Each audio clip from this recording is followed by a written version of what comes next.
आप हर साल सुबह सुबह उठकर गणतंत्र दिवस की परेड देखते हैं। आपको उस पर बहुत गर्व भी होता है और उस परेड में विभिन्न राज्यों की झांकियां भी आपको देखने को मिलती हैं। इस परेड में राज्यों की झांकियों को शामिल करने के पीछे मूल विचार यह था कि भारत की अनेकता में एकता की तस्वीर दुनिया के सामने पेश की जाए, क्योंकि हर राज्य की अपनी अपनी उपलब्धियां होती हैं, वहां की अपनी एक भाषा होती है, वहां के अपने संस्कार होते हैं, अपनी कल्चर होती है, अपना इतिहास होता है और ये सारी बातें एक भारतीयता को दर्शाती हैं। लेकिन अब राज्यों की इन झांकियों पर भी राजनीति होने लगी है। अब इन झांकियों में एकता नहीं दिखती, बल्कि अनेकता ज्यादा दिखती है। इस बार पश्चिम बंगाल के मुख्यमंत्री ममता बनर्जी और तमिलनाडु के मुख्यमंत्री एमके स्टालिन ने प्रधानमंत्री नरेंद्र मोदी को एक चिट्ठी लिखकर इस बात पर नाराजगी जताई है कि उनके राज्यों की झांकियों को इस बार की गणतंत्र दिवस परेड में शामिल नहीं किया जा रहा है। और उनका आरोप है कि विपक्षी दलों के नेता होने की वजह से मोदी सरकार उनके साथ भेदभाव कर रही है। राज्य सरकारों का इस तरह का रवैया भारत के संघीय ढांचे के लिए खतरनाक हो सकता है और हाल ही के दिनों में यह बहुत ज्यादा होने लगा है। विपक्षी दलों की राज्य सरकारें मोदी का विरोध करने के लिए अब लगभग हर महत्वपूर्ण मुद्दे पर केंद्र सरकार का विरोध करती हैं। पंजाब में प्रधानमंत्री को सुरक्षा नहीं दी जाती। बहुत सी राज्य सरकारें कोविड पर केंद्र सरकार के नियमों को खुली चुनौती देते हैं। विपक्ष के नेता हमारे ही देश में बनी वैक्सीन को भी चुनौती देते हैं। यहां तक कि चीन और पाकिस्तान के मुद्दे पर भी विपक्ष की राज्य सरकारें अब अपने ही देश की केंद्र सरकार के खिलाफ रुख अपनाने लगी हैं और इसीलिए अब भारत को बाहरी ताकतों के साथ साथ अंदरूनी ताकतों से भी लड़ना पड़ रहा है। गणतंत्र दिवस की परेड में अपने राज्यों की झांकियां शामिल नहीं करने पर पश्चिम बंगाल के मुख्यमंत्री ममता बनर्जी और तमिलनाडु के मुख्यमंत्री एमके स्टालिन ने प्रधानमंत्री मोदी को चिट्ठी लिखी है। ममता बनर्जी ने कहा है कि इस तरह के कदम से उनके राज्य के लोग नाराज हो जाएंगे, दुखी होंगे, जबकि एमके स्टालिन ने कहा है कि उनके राज्य की झांकी को हटाने से तमिलनाडु के लोगों की देशभक्ति की भावना को गहरी ठेस पहुंचेगी। इसके अलावा इस बार केरल और महाराष्ट्र की झांकियां भी गणतंत्र दिवस के समारोह में शामिल नहीं होंगी। इसलिए इन राज्यों का भी कहना है कि मोदी सरकार उनके साथ इसलिए भेदभाव कर रही है क्योंकि उन राज्यों में विपक्षी दलों की सरकार है। यानी अब इन झांकियों में भी आपको राजनीति दिखने लगेगी। ऐसा पहली बार नहीं हुआ है जब किसी राज्य की झांकी को गणतंत्र दिवस समारोह में शामिल ना किया गया हो। लेकिन जिन राज्यों में विपक्षी पार्टियों की सरकारें हैं, वहां अब मोदी विरोध के नाम पर इस प्रक्रिया पर ही सवाल उठाए जा रहे हैं और देश के गणतंत्र दिवस समारोह पर भी अब शायद पहली बार राजनीति हो रही है। हर साल 26 जनवरी को इसलिए गणतंत्र दिवस के रूप में मनाया जाता है क्योंकि इसी दिन 26 जनवरी 1950 को देश का संविधान लागू हुआ था।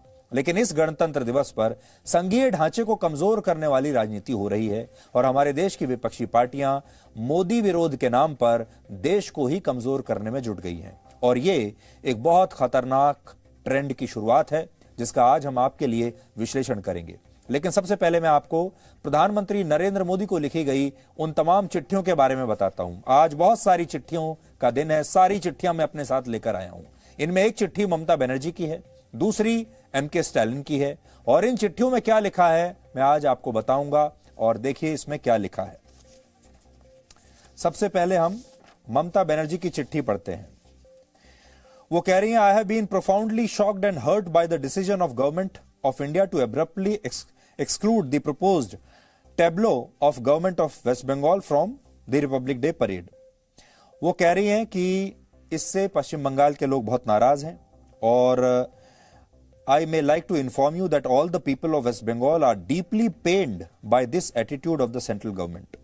फिर वो कह रही हैं कि जो फ्रीडम स्ट्रगल है, हमारी आज़ादी की जो लड़ाई है, उसमें तो बंगाल के जो लोग थे और बंगाल ने का जो पार्टिसिपेशन है वो बढ़ चढ़कर हमने उस पार्टिसिपेट किया है। और साथ ही वो ये भी कहती हैं कि हम नेताजी सुभाष चंद्र बोस का जो योगदान रहा है उसे हम सेलिब्रेट करना चाहते हैं। The propose tableau was commemorating the contributions of Netaji Subhash Chandra Bose and his INA on his 125th birth anniversary।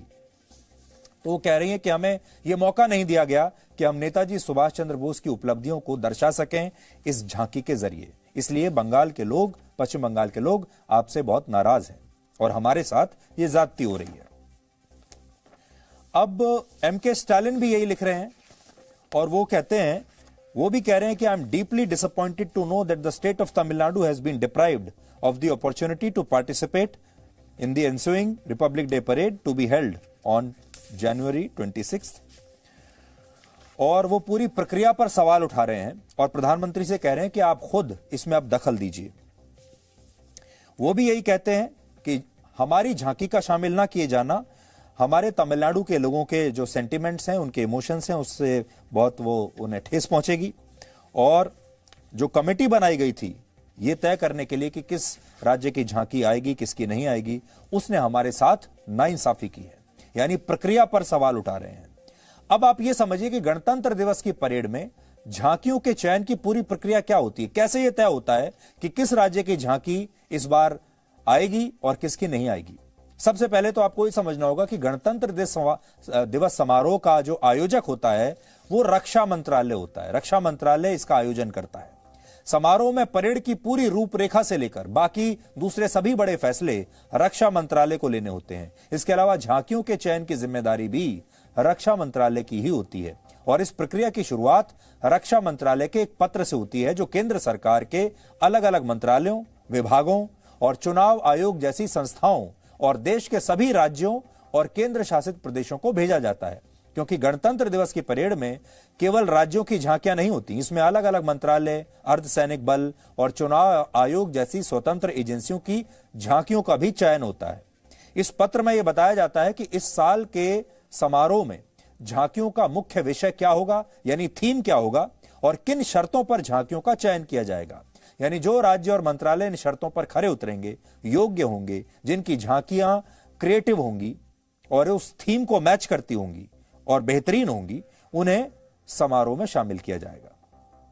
और यह काम 1-2 हफ्ते पहले शुरू नहीं होता, बल्कि इस समारोह से 4-5 महीने पहले से यह प्रक्रिया शुरू हो जाती है। और इस बार की झांकियों के चयन के लिए भी रक्षा मंत्रालय ने 16 सितंबर 2021 को ही पत्र लिख दिया था, सितंबर में ही। इसलिए ये राज्य सरकारें ऐसा नहीं कह सकती कि उन्हें तैयारी का मौका नहीं मिला। दूसरी बात, किस राज्य की झांकी का प्रस्ताव स्वीकार होगा, यह फैसला रक्षा मंत्रालय नहीं लेता सीधे तौर पर। यह फैसला रक्षा मंत्रालय द्वारा बनाई गई एक कमेटी लेती है जिसमें कला, संस्कृति, चित्रकारी, मूर्तिकला, संगीत, नृत्य और वास्तुकला क्षेत्र के बड़े बड़े जाने माने एक्सपर्ट्स होते हैं। यानी यह बात स्पष्ट है कि रक्षा मंत्रालय किसी राज्य की झांकी के प्रस्ताव को खारिज नहीं करता। यह काम यह स्वतंत्र कमेटी करती है और यह परंपरा आज से नहीं, कई दशकों से ऐसे ही चली आ रही है, लेकिन इस पर कभी राजनीति नहीं हुई। झांकियों का चयन 2 चरणों में होता है। पहले चरण में झांकी के स्केच और डिजाइन को परखा जाता है। तो शुरुआत में जितने राज्य होते हैं या जो भी अपना प्रपोजल भेजता है वो पहले स्केच भेजता है और डिजाइन भेजता है। इसे परखा जाता है। अगर डिजाइन मंजूर होता है तो उसमें फिर कुछ सुधार बताए जाते हैं और उसका 3D मॉडल पेश करने के लिए कहा जाता है। और फिर दूसरे चरण में जब ये 3D मॉडल पेश किया जाता है फिर इसे परखा जाता है और जिन राज्यों की झांकियों के मॉडल्स खरे उतरते हैं उन्हें मंजूरी मिल जाती है, बाकी प्रस्ताव रिजेक्ट हो जाते हैं। और इस बार भी ऐसा ही हुआ है।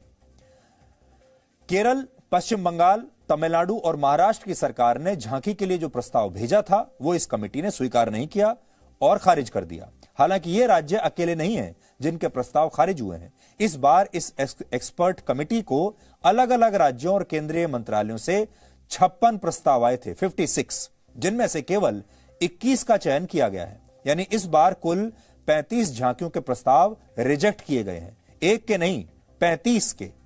एक और बड़ा पॉइंट यह है कि ऐसा पहली बार नहीं हुआ जब पश्चिम बंगाल ने गणतंत्र दिवस की झांकी के लिए कोई प्रस्ताव भेजा और वो खारिज हुआ है। इससे पहले भी यह होता रहा है।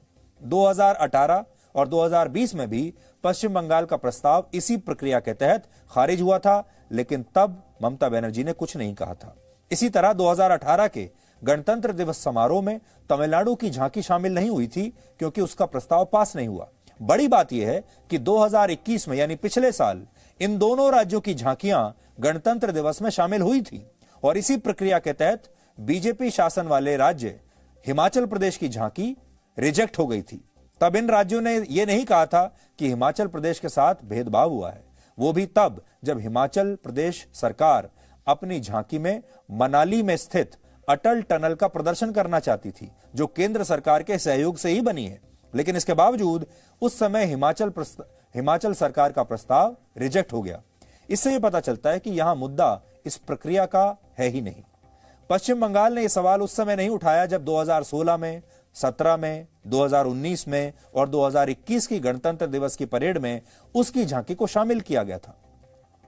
इसी तरह तमिलनाडु की झांकी भी 2016, 17, 2019, 2020 और 2021 की परेड में शामिल हुई है और तब भी नरेंद्र मोदी ही देश के प्रधानमंत्री थे। पिछले 20 वर्षों में जम्मू कश्मीर, कर्नाटक, असम और छत्तीसगढ़ जैसे राज्यों की झांकियों को सबसे ज्यादा गणतंत्र दिवस परेड में शामिल होने का मौका मिला है और इसका एकमात्र कारण यह है कि उनकी झांकियां निर्धारित मानकों पर खरी उतरती रही हैं। लेकिन इस बार जिन राज्यों में विपक्षी पार्टियों की सरकारें हैं वो इसे अपने साथ भेदभाव बता रही हैं, जिसका जवाब रक्षा मंत्री राजनाथ सिंह ने आज अपनी एक और चिट्ठी के जरिए दिया है और वो चिट्ठी भी मैं आज अपने साथ लाया हूं। वो चिट्ठी भी आपको पढ़कर बताता हूं। उन्होंने ममता बनर्जी को चिट्ठी लिखी है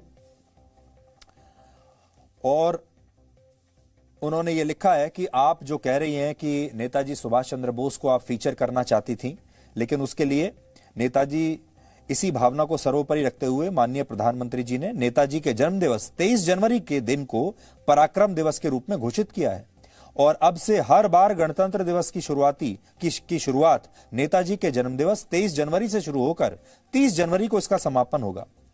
और वो ये भी लिख रहे हैं कि हमारी जो चयन प्रक्रिया है वो बिल्कुल सही है और इसी प्रक्रिया के तहत पश्चिम बंगाल राज्य की झांकी ने 2016, 17, 19 और 21 में भी इस परेड में हिस्सा लिया है। मैं आपकी भावनाओं का सम्मान करता हूं, इसलिए आपको व्यक्तिगत रूप से जानकारी देना चाहता हूं कि इस बार 29 राज्यों और केंद्र शासित प्रदेशों के प्रस्ताव में से सिर्फ 12 को मंजूरी मिली है। सोचिए, 29 में से 12 को मंजूरी मिली है और साथ ही उन्होंने ये भी कहा है कि उनकी जो सरकार है वो नेताजी सुभाष चंद्र बोस के नेतृत्व में बनी भारत की निर्वासित सरकार की 75वीं वर्षगांठ 2018 में भव्य रूप से मना चुकी है और उन्होंने गणतंत्र दिवस की परेड में आजाद हिंद फौज के जीवित सेनानियों को शामिल करके उन्हें सम्मानित भी किया था।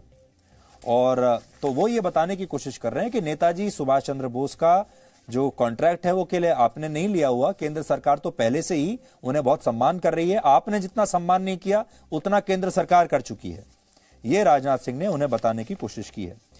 और इसी तरह राजनाथ सिंह ने एम.के. स्टालिन को भी चिट्ठी लिखी है और उन्हें भी यह बताया है, पूरी प्रक्रिया उन्होंने समझाई है और कहा है कि आपके साथ कोई ज्यादती नहीं हुई है। आज इस मुद्दे पर बहुत सारी राजनीतिक प्रतिक्रियाएं आई हैं, आपको आज वो भी सुननी चाहिए। लेकिन आप ये सब सुनने से पहले ये सोचिए कि ये गणतंत्र दिवस की जो परेड होती है हमारे देश में, अभी तक ये बड़ी शुद्ध थी, इस पर कोई राजनीति नहीं होती थी। ये एक ऐसा दिन होता है, कम से कम साल का एक दिन, जब हम वाकई में ये सोचते हैं कि हमारा पूरा देश एक है। इन झांकियों को हम देखते हैं तो हमें अनेकता में एकता का विचार हमारे सामने आता है, अपने देश पर हमें गर्व होता है। लेकिन इस बार इस मुद्दे पर भी राजनीति शुरू हो गई है। ये पूरा दिल्ली जो कर रहे हैं ये बंगाल का अपमान है, नेताजी सुभाष चंद्र बोस का अपमान है। हमारा जो बंगाल गवर्नमेंट का जो उसका थीम नेताजी सुभाष चंद्र बोस था और सेंट्रल गवर्नमेंट ने वो रिफ्यूज कर दिया। वो जो कर रहे हैं वो पॉलिटिक्स कर रहे हैं, चीप पॉलिटिक्स कर रहे हैं। उनका सामने जो इलेक्शन है वही स्टेट से वो टैबलो ले रहे हैं और जो बीजेपी का खिलाफ है उसका हैरास कर रहे हैं। I give a warning to the political leadership. Stop this divisive politics. If you really want to honor Subhash Bose, you cannot honor Subhash Bose by opposing his ideology. You have to imbibe his ideology. You have to implement his ideology. Then only you can respect the leader. So let us come, unite, and I hope Narendra Modi ji is an inclusive leader. He will rise above politics and unite the nation, unite all communities as Bharatiyas. असल में यह मुद्दा गणतंत्र दिवस में इन राज्यों की झांकियों के शामिल होने का है ही नहीं। ये मुद्दा है मोदी के विरोध का, ये मुद्दा है मोदी पर आरोप लगाने का। जिन राज्यों में विपक्षी दलों की सरकारें हैं वो हर मुद्दे पर, हर बात पर मोदी विरोध का तरीका ढूंढती हैं और मोदी विरोध के नाम पर देश के संघीय ढांचे को भी अब कमजोर करने की कोशिश हो रही है। आज हो सकता है आपको ये खबर छोटी लग रही हो, लेकिन आगे चलकर आप समझ पाएंगे कि इससे कैसे भारत का संघीय ढांचा जो है वो कमजोर हो सकता है। ये खतरनाक खबर है। उदाहरण के लिए भारत सरकार अगर टेस्ला कंपनी के मालिक और बड़े उद्योगपतियों में से एक इलॉन मस्क के लिए इंपोर्ट ड्यूटी पर रियायत नहीं देती तो हमारे ही देश की विपक्षी पार्टियां और राज्य सरकारें सिर्फ मोदी का विरोध करने के लिए टेस्ला को अपने राज्य में अपना प्लांट लगाने के लिए आमंत्रित करती हैं। अगर मोदी विरोध कर रहे हैं तो वो रेड कारपेट वेलकम देती हैं। अगर भारत सरकार का स्टैंड चीन की किसी नीति के खिलाफ है तो ये विपक्षी पार्टियां मोदी विरोध के नाम पर चीन का भी इनडायरेक्टली समर्थन करने लगती हैं। अगर मोदी सरकार जम्मू कश्मीर पर पाकिस्तान को कोई कड़ा संदेश देती है तो यही पार्टियां पाकिस्तान के साथ जाकर खड़ी हो जाती हैं और फिर उसकी भाषा बोलने लगती हैं। यानी मोदी विरोध के चक्कर में इन विपक्षी पार्टियों ने देश के संघीय ढांचे को एक बड़े खतरे की तरफ धकेल दिया है और हमें लगता है ये खतरनाक ट्रेंड की शुरुआत है और इसकी पूरी झांकी आपको भविष्य में देखने को मिल सकती है। एक और बात, ये सारे वो राज्य हैं जहां विपक्षी पार्टियों की सरकारें हैं, जहां केंद्रीय जांच एजेंसियों के लिए अलग अलग नियम बना दिए गए हैं। आज इस देश की सबसे बड़ी जांच एजेंसियां या जैसे सीबीआई, ईडी अपने ही देश के 8 राज्यों में वहां की सरकारों की अनुमति के बिना घुस नहीं सकती। और ये राज्य हैं छत्तीसगढ़, महाराष्ट्र, झारखंड, पंजाब, राजस्थान, केरल और पश्चिम बंगाल। इन सभी राज्यों में विपक्षी पार्टियों की सरकारें हैं। यानी ये केंद्रीय जांच एजेंसियों को अपने यहां आने नहीं देंगे, लेकिन इन्हें देश के गणतंत्र दिवस समारोह की परेड में अपना स्लॉट पक्का करना है और अगर इनकी झांकी नियमों के आधार पर खारिज होगी तो ये भेदभाव का आरोप लगाएंगे। पंजाब में देश के प्रधानमंत्री को सुरक्षा नहीं दी जाती, लेकिन झांकी में ये विपक्षी पार्टियां अपने अधिकारों की बात करते हैं। भारत के संघीय ढांचे के खिलाफ इन दलों की राज्य सरकारों ने जिस खतरनाक ट्रेंड की शुरुआत की है उसे देखकर लगता है कि भविष्य में इन राज्यों में कुछ भी हो सकता है। भविष्य में कोई विपक्षी राज्य गणतंत्र दिवस समारोह का बहिष्कार भी कर सकता है। अभी तक तो ऐसा हुआ नहीं है, लेकिन क्या भरोसा अगले साल कुछ सरकारें ऐसी आ जाएं, राज्य सरकारें जो कहें कि हम तो अब गणतंत्र दिवस का ही बहिष्कार कर देंगे, ये ऐलान कर दें कि वो परेड में अपने राज्य की झांकी के लिए अपने राज्य की झांकी भेजेंगे ही नहीं। यह भी हो सकता है इन राज्यों में जाने के लिए दूसरे राज्यों के लोगों को शायद वीजा लेना पड़े, ऐसी स्थिति आ जाए। आज आपको ये कोरी कल्पना लग सकती है, लेकिन जो मौजूदा स्थिति है उससे ऐसा हो भी सकता है। आज बहुत सारे ऐसे मुद्दे हैं जहां राज्य सरकारें केंद्र सरकार और खासतौर पर प्रधानमंत्री मोदी का विरोध करती हैं।